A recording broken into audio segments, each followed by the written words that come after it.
So 17 showing showing 10. 17 showing 10 because it's -1 here. But do we only have one under the black gate? Holy cow, look at us go.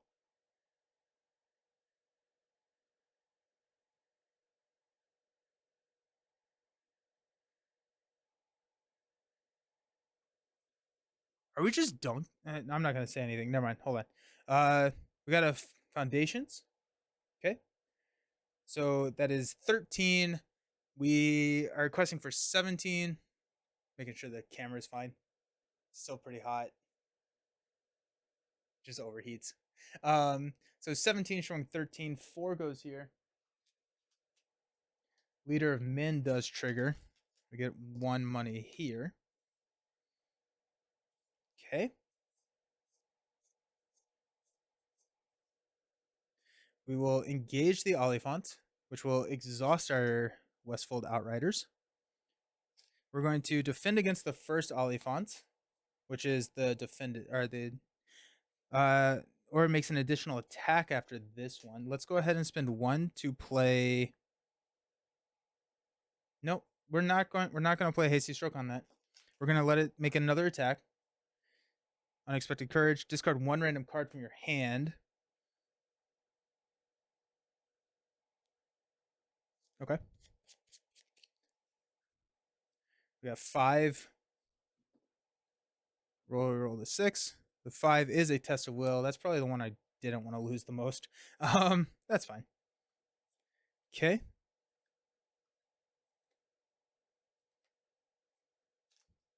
And then we will defend this Oliphant's attack. No shadow effect.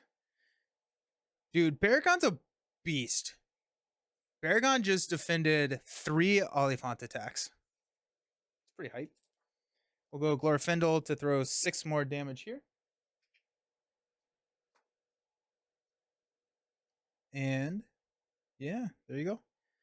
Let's stand up.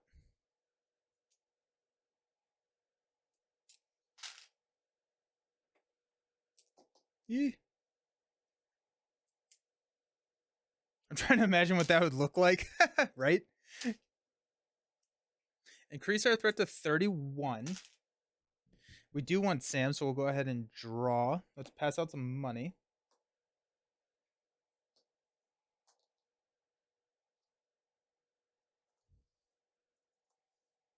Okay.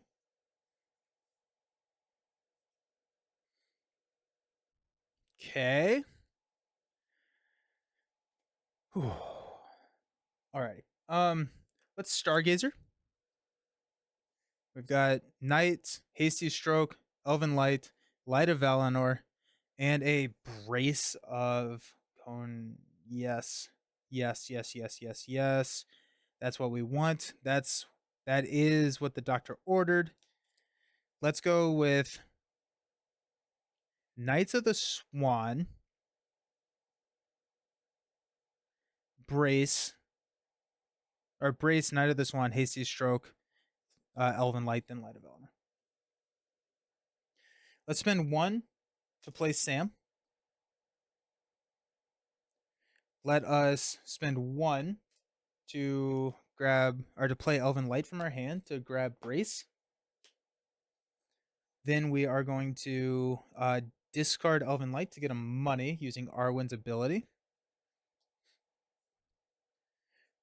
Add Brace to the victory display to choose to heal up to 2 damage. Add 2 resources to a hero's resource pool. Choose a player to draw 2 cards or reduce a player's threat by 2. Let's go ahead and play this. We're going to throw 2 money into Arwen and draw 2 cards. Okay. We're going to play 2 Elven Lights from the discard pile. And draw 2 cards. We're going to discard 3 Elven Lights from our hand to give +3 attack to Glorfindel during the planning phase. Let's go ahead and play 1 of them, return it to our hand, and draw into a Northern Tracker. Sick. Okay. Cool. That's going to be really good next round. I think I want to hang on to 2 resources for a test of will and a hasty stroke. That being said, we could get a resource from questing successfully. Let's just play a little safe. Let's play a knight, which now has 2 willpower. So that's kind of fun. And we're going to go up to our final card here, which is the double attack bro. We do have 2 feints in our hand, so we should be fine. Alrighty. We have a stupid amount of resources on Frodo. That is the correct term there. And we can play Elven Lights later, so yeah, we're fine. Okay. We are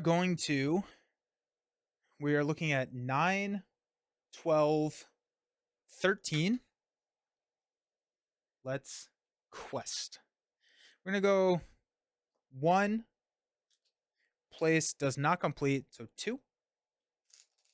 I'm going to go 1 there. 1, 2, 3. 1, 2, 3. 1, 2. Nelson is going strong today. I've been in and out today. So Beast No, this is I think we are approaching hour 12 or 13 of this quest. This is the 3rd stream in a row that has gone over 4 hours to try and beat this quest. Yeah. This has been the toughest scenario that I've ever played on stream. Yeah, this game is going really, really well. 1, 2, 3. 1, 2, 3. 1, 2. I think we're gonna keep. No, we'll go 1, 2. I think I'd rather do the quest power there than the attack power. Okay. Cool. So we're questing for 21, showing what did I say, 11? So that's 9, 12, 13. Showing 13. We're gonna flip into a captain. Let's go ahead and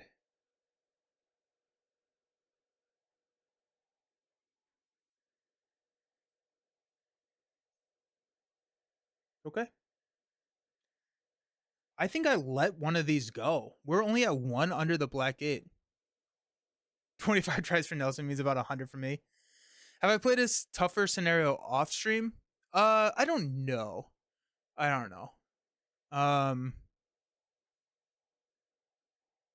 Probably not. I know I used to do these a little bit different than what I do them now. Now I experience them for the first time on stream, but I used to go through and play the quest beforehand and build a deck to specifically counter that quest. But I got a lot of feedback, and I also really do enjoy building decks on stream. And so now I do that. But there were a couple of times where I would spend, and I play much faster when I'm not on stream, because I try and narrate what I'm doing and talk through different options and stuff when I'm on stream. But like I would say that we're probably approaching the hardest quest in the game that I've encountered so far. I think there was one in, I don't remember what cycle it was. I think it was Heirs of Numenor, where I probably spent 2 days with this on the table trying to beat the quest. So I probably had 20 games before stream, I would say. So okay. Okay, so this is 3, 4, 7, 16. We placed 5 progress. So that's 2. We got 3 more here, which takes us to 11, which is pretty hype. That clears. We're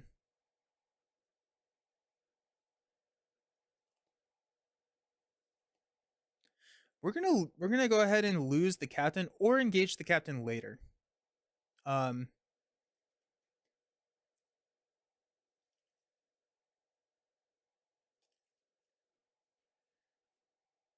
think we're gonna leave this in the staging area because our northern trackers can clear it. When I first got into the game, into Athelion took me like 20 plays to beat for the first time. I wonder if it's the one that gave you trouble. It may be. I'll have to look because I used to log all the games too, and then I got lazy. um, Alrighty, let's go ahead and engage here. This is the end game now. Make an immediate attack. We'll go ahead and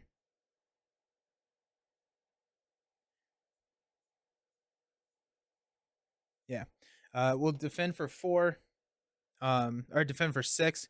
Discard a non-objective attachment I control. Elven Spear. Sorry. Okay. Pass out shadow cards.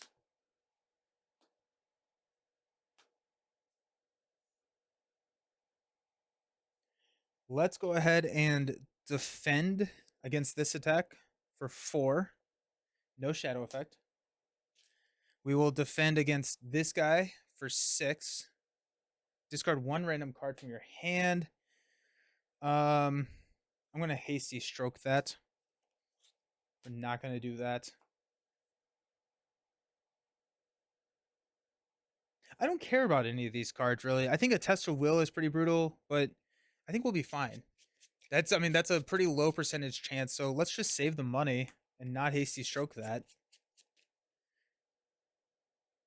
2, 4, 6, 8. We'll reroll a 0 or a 9. 1 is a feint. Okay, sure. And we'll go ahead and spend this last money to feint this Oliphant, so it will not attack us.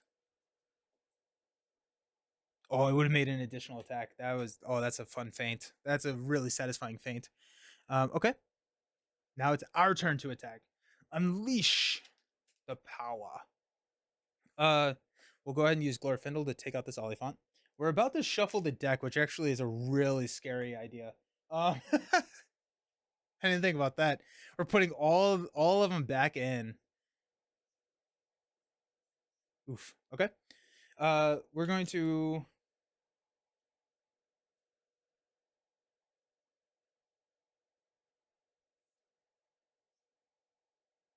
let's go 2, 4 to throw. It's only 2 damage on here, but that's fine. Okay. Stand up, increase our threat to 32. Trying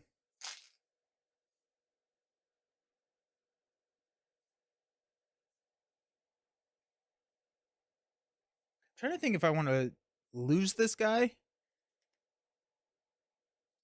I think so.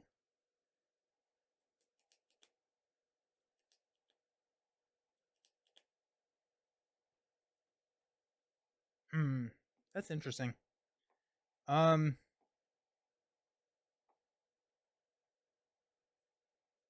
think I'll lose him. Less shadow cards, which I think shadow cards is what's going to lose me the game at this point.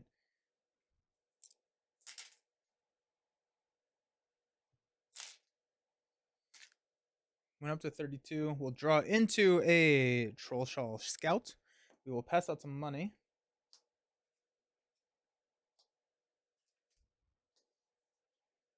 We need no more money for Frodo. Frodo has too much money. That's what I've determined.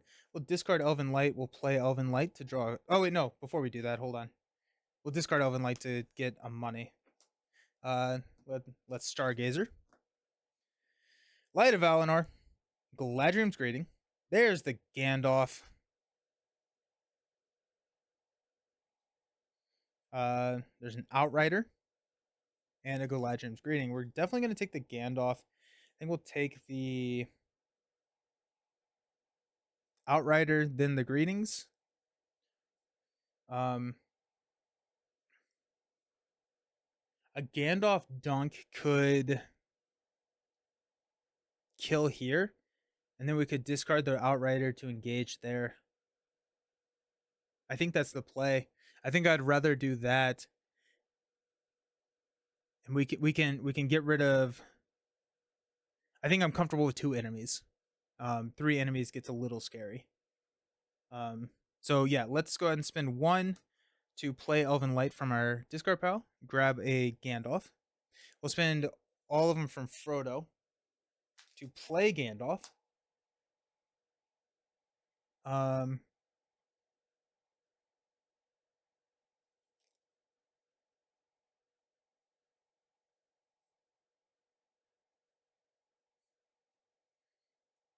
Definitely not drawing 3 cards. Threat. We have 2 Galadriel greetings coming up. Yeah, we'll nuke this dude. We'll discard this Westfold Outrider to engage here. All Harad enemies get +1 and -10 engagement cost until the end of the round. So the Oliphant is going to be swinging for 7, but that's still fine with Baragon. He's going to be swinging for 5. We should be okay there.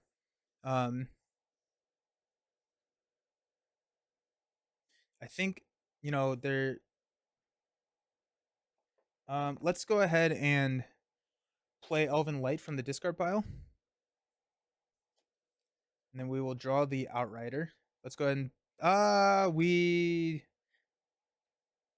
want to hang on to the money for a test of will. I don't think I want to play. I don't want to deplete my spirit resources right now. Yeah.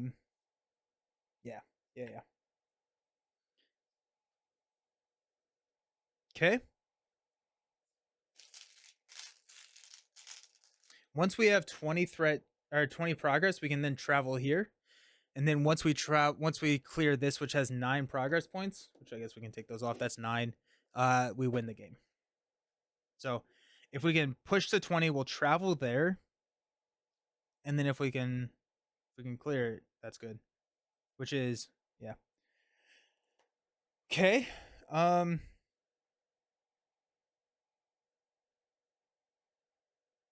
Quest phase. We don't have anything to reveal, so let's go 1. We'll place a progress here. So 2. Northern Tracker will be 1. Place 1 here. 1, 2. 3. 1, 2, 3. 1, 2. 1, 2, 3. 1, 2, 3. 1, 2. So we're requesting for 19. We are showing 12. So that is not enough to push through this round.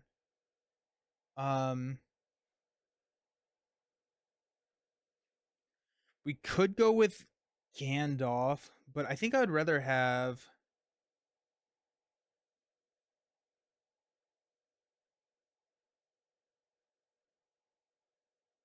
No, I think we quest with Gandalf here. I think we can defend the attacks with Baragon, but also we have 1 card left in our deck. So if we destroy these guys and we don't reset the deck, these both get shuffled back in. And I'd rather not shuffle these back in. And so I'd rather get the quest points now, potentially not deal the damage, but because we have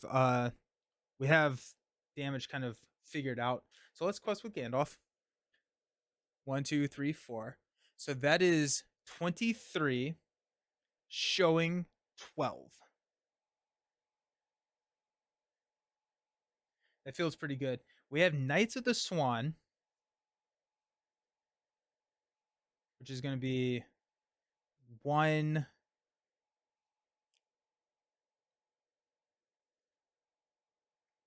3, 4. I'm trying to figure out if do we actually have any. I didn't realize I had this in my hand. I'm going to put that out. Okay, so that's 2. So we'll keep Knight on there. So that's going to give us enough damage to actually be impactful. I thought I only had blue cards in my hand. All right, so we are questing for 23, showing.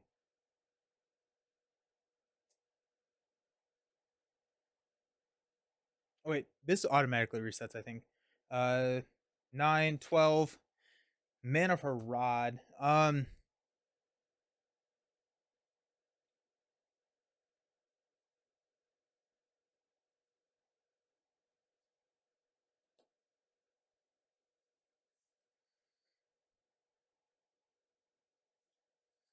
We'll exhaust the 1 ring, and we will. This automatically resets, I think, right now, because we're in the encounter phase. So I'm trying to figure out. Well, this, yeah, we're gonna shuffle this back into this deck. But I think as soon as that deck empties, we shuffle the new one. It's not like we're using the One Ring to shuffle it into a deck of 0 cards. So I think we're good there. Yeah. Okay. We're gonna get a Southward Road. We cannot travel to the Southward Road, which is, I think, really funny, because we have to reveal the top card of the this deck, and there is not that deck, so I don't believe we can actually travel to that. Uh, that's kind of funny. So that's gonna be 716. Ow. Yeah, so 16. So we're gonna place 4 7. So we're gonna go up to 18 here. That's tough. Okay. I don't think we can travel here either. Or can we do it because it's, I think we actually can do it. Um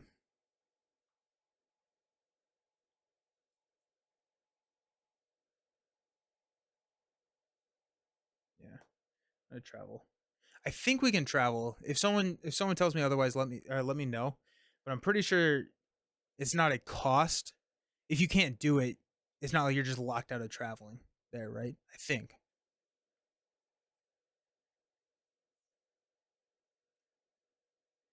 Okay. Deal out shadow cards. Now the Oliphant attack will block with Baragon. He's attacking for 7. Either place him under the black gates or he makes an additional attack. We'll go ahead and hasty stroke this. You take 1 damage. I don't think you can travel. Jeez, that's tough. That's real tough.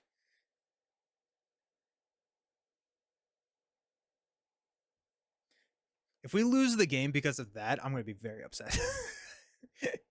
Okay. Then we've got, oh, we're defending with Baragon. No shadow effect there. Okay, Glorfindel will throw 3 damage here. That's gonna be so sad, right? Then we've got 2 as an additional cost. We will discard an Elven Light. 3, 4, 5, 6, which will throw 3 damage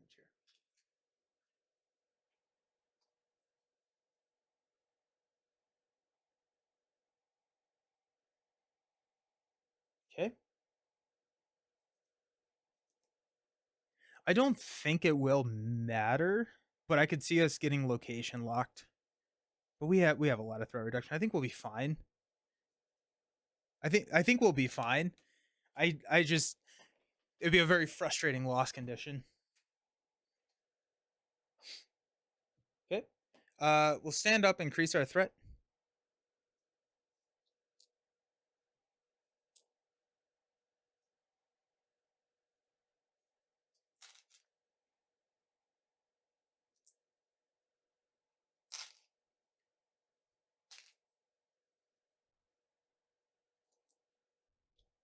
Okay. Leader of Men did trigger. We'll draw here. No. That's what happens when I stream for 5 hours. Um, Goes to show you how hot it is in this room.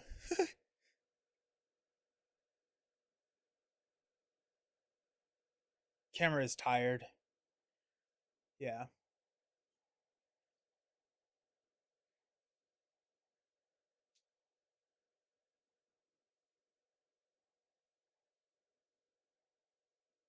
Okay. Cool. Cool. Cool. Cool. Cool. Cool. Okay.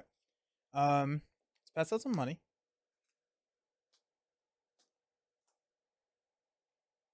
Gandalf goes away.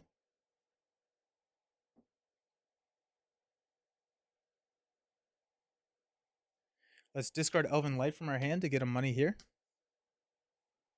And let's spend 2, 4 to play Northern Tracker. Okay. Yeah, so we can start clearing those locations. We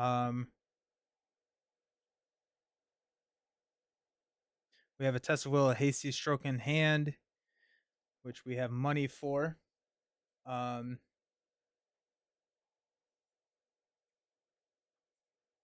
okay.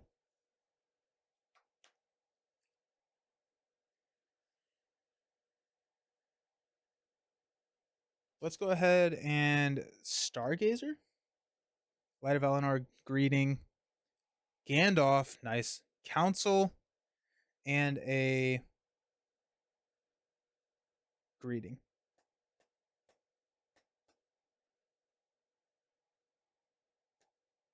Okay, we're gonna draw Gandalf. I'm trying to think. Do we? There's a play where we. No, we'll draw Gandalf next turn, and just play Gandalf next turn. I don't think we need a Gandalf this turn, but we'll need it to push through that because we don't need the quest power this turn. But if we can push through, we can clear with Gandalf. Okay. Then I think we go Council, Greetings, Light. Okay. We'll go ahead and Outrider to go 1 here to quest for 2. 1, 2. We got 2 more from the Northern Trackers here, which will place 2 here and clear this location. So that's real nice.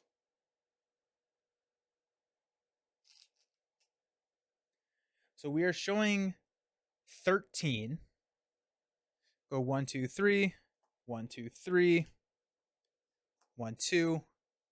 That's 12. 1, 2, 3.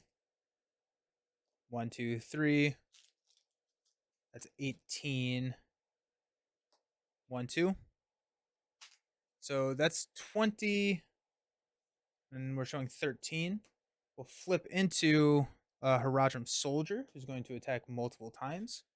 But we'll leave him in the staging area, and then we'll snipe him with Gandalf. Because he's a 4 attack, so we'll just leave him.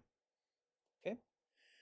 So that is a total of 15. We place 5, which means that we are now eligible to travel to here, which removes 9. I guess it's still 9. I didn't even think about that, but for some reason I thought I was still going to be adding it. Yeah, okay.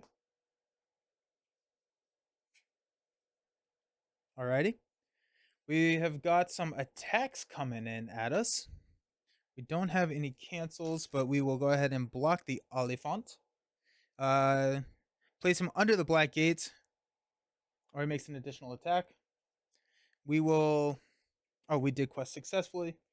We'll spend that resource to play a Hasty Stroke. We will defend Unexpected Courage here. Attacking enemy gets +1, so we survive. Glorfindel will place 3 damage here. Which will take him to 1 less than he needs. Hilarious. And we will go 1. Before we attack, we're going to spend 1 to play Elven Light. Pull Gandalf to our hand. So we will attack for 2. 3, the additional cost to discard Elven Light. 4, 5, which will take this guy out. Okay. Alrighty. Come on. Increase our threat. Stand up.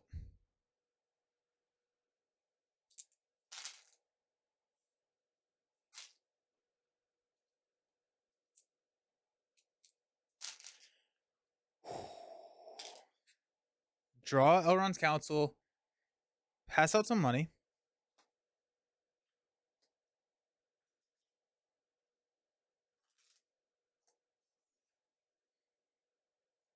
We'll spend 2, 4, 5 to play Gandalf. Deal 4 damage here.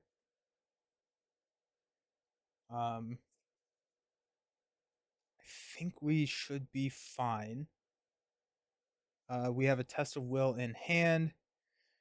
If we want to, let's go ahead and discard Light of Valinor to give Arwen +1 resource.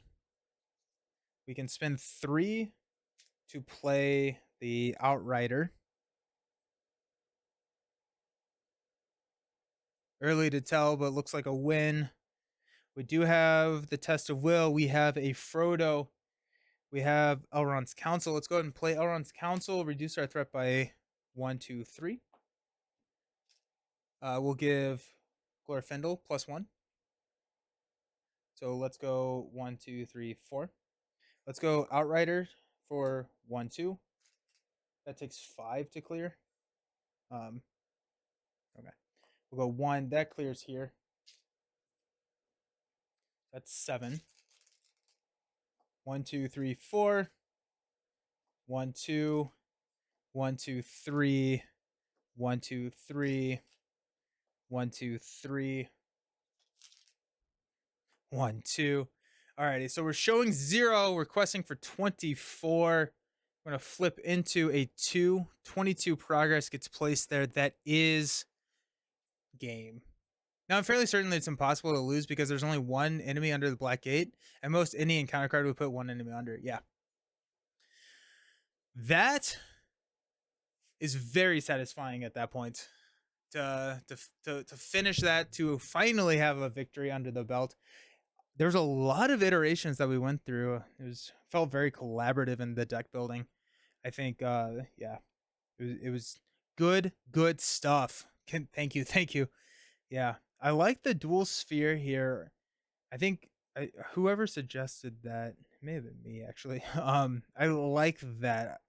I like pulling out of leadership. Felt a little scary, but I liked it. Not having the access to Gandalf and stuff. What a nice finish. Good job. Thank you.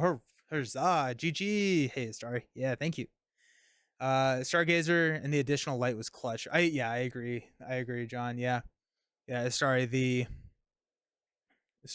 recommending the Stargazer was huge. That was so nice. It was so nice. Very happy to have finished that one. We have one more quest in this box. The hero lineup looks good for the next quest. Oh, that's exciting. So awesome to see you get through this one. Yeah. So the plan will be next week to continue on. I think probably what we'll do is we'll continue with the same deck. I take 1% of the credit, then the rest goes to the team. I give you more than 1. But yeah. Oof. Good stuff. Good stuff. Man, wow. Excellent. I will be back Wednesday morning. We're going to be playing some Arkham Horror, continuing on in the Carcosa campaign with Professor Meg. That's going to be happening at 10 a.m. Eastern Time. And then right now, assuming that I can get it, Jubilee, the newest Marvel Champions hero, we will be doing an unboxing and the first couple playthroughs with her on Friday morning at 10 a.m. But yeah, that's kind of what the lineup looks like for the rest of the week. I appreciate y'all hanging out. Always a good time to be with y'all. But until Wednesday, I hope you all have a fantastic rest of your day, and we'll see you then. Peace.